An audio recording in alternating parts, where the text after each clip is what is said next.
Hi everyone, আজকে একটা mini ভ্লগে তোমাদেরকে ওয়েলকাম। আজকে সকাল সকাল উঠে ভাবলাম চুলটা কাটতে হবে।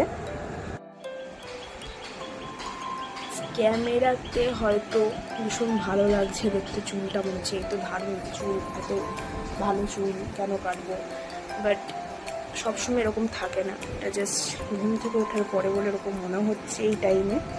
বাট গরমের মধ্যে আমি চুল নিয়ে থাকতে পারি না। মানে আমার বরাবরই লম্বা চুলের অভ্যেস নেই, ছোটো চুল রেখে রেখে অভ্যস্ত আমি। বাট লম্বা করছিলাম, তো অনেকটাই লম্বা হয়ে গেছে আমার জন্য, তো অনেকটাই এটা মানে ক্যারি করাটা। তো এবার গরম পড়ছে বলে আমি একটু কাটবো যাতে একটু মাথাটা হালকা হয়। দেন আস্তে আস্তে তো বাড়তে থাকবে, কোনো অসুবিধা নেই। তো কাটিংয়ের পরে কেমন লাগে তোমরা সেটা দেখো। দেন বিকেল হতে হতেই চলে গেলাম আমি গোড়াবাজারে ক্যানভাসে আমার নিউ লুকের জন্য। তো সেটা তোমরা দেখতে পাবে ভিডিওতে পুরোপুরি।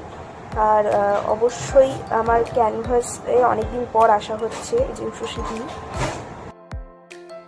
দেন আয়নায় আমি একটু আমার এই আগের চেহারাটার বদনটা দেখে নিচ্ছিলাম, একটু পরে যেটা চেঞ্জ হতে চলেছে, এবং আমার তো চেঞ্জটা ভীষণ ভালো লেগেছে, আশা করি তোমাদেরও ভালো লাগবে।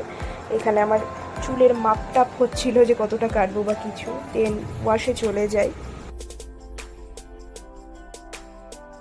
আর ততক্ষণে আমার কাটিং ডান হয়ে গেছিলো, তখন আমার ব্লো ড্রাই চলছিল। আর এইটা আমার ফাইনাল লুক। তোমরা জানিও কমেন্টে তোমাদের কেমন লেগেছে। আমার তো পুরো লুকটাই মনে হচ্ছে অনেকটাই চেঞ্জ হয়ে গেছে। তো তোমরা অবশ্যই জানিও তোমাদের কার কার শর্ট হেয়ার ভালো লাগে আর আমার লুকটা কেমন লাগছে, অবশ্যই কমেন্ট করে দিও। আর চ্যানেলটা সাবস্ক্রাইব করতে ভুলো না। টাটা সবাইকে, দেখা হচ্ছে নেক্সট কোনো ভিডিওতে।